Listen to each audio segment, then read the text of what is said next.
अरे हम जा रहल छी मार्केट। अहाँ के अगर घर में कुछ घटल है तो अहाँ हमरा कहू। अहाँ के अभी हाथ लागल छै जयनगर मार्केट में, हम लोग के आब। अहाँ हमरा काल्हि खाइत काली में बहुत रंग के बात बजलिए कि हल्दी नहीं है, नमक नहीं है, ई सब चीज बजे छलिए। आखिर घर में नहीं रहे है तो अहाँ के हमरा कह के चाहिए ने, तो हम अहाँ के मार्केट से हम आनि देब।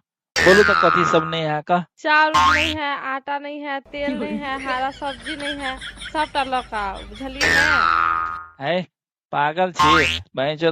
काल्हे तो हम अहाँ के सब चीज आनि देलिए, तेल और आटा प्याज ये सब आनि देने छलिए।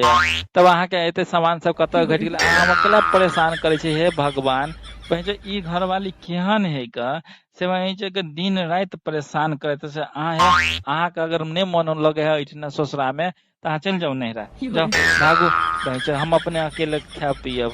बनबै छै घर के खाना हम, आ बुझे छै अहीं कथी घटे है कथी बढ़े है से आय कि हम बुझबे आ हम नहीं राखे ला जावा।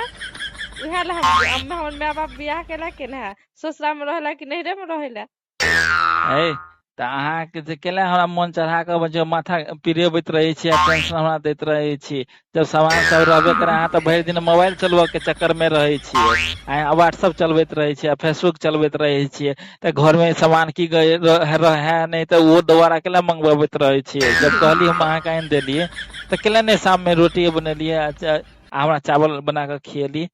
तो बोलू तो अहाँ के एगो अपने समझ में नहीं आवत रहे हैं, खाली मोबाइल चलवे पर ध्यान रहे हैं से कहो ना। तो दोस्तों ये कॉमेडी है, हाँ कैसा लगा? अगर अच्छा लगा तो चैनल को सब्सक्राइब कर दीजिएगा, पेज को फॉलो कर लीजिएगा। कैसा किस तरीका से बनाना है उस तरीका से हम जरूर लेकर आएंगे, क्योंकि आजकल औरत जो परिवार जो होता है जो इसी तरीका से हम लोग कार्टून के माध्यम से जरूर दिखाएंगे। बोल दो तू भी, एगो ये भी कलाकार है जो बोल देते हैं। चैनल को सब्सक्राइब कर दीजिएगा, फॉलो कर दीजिएगा।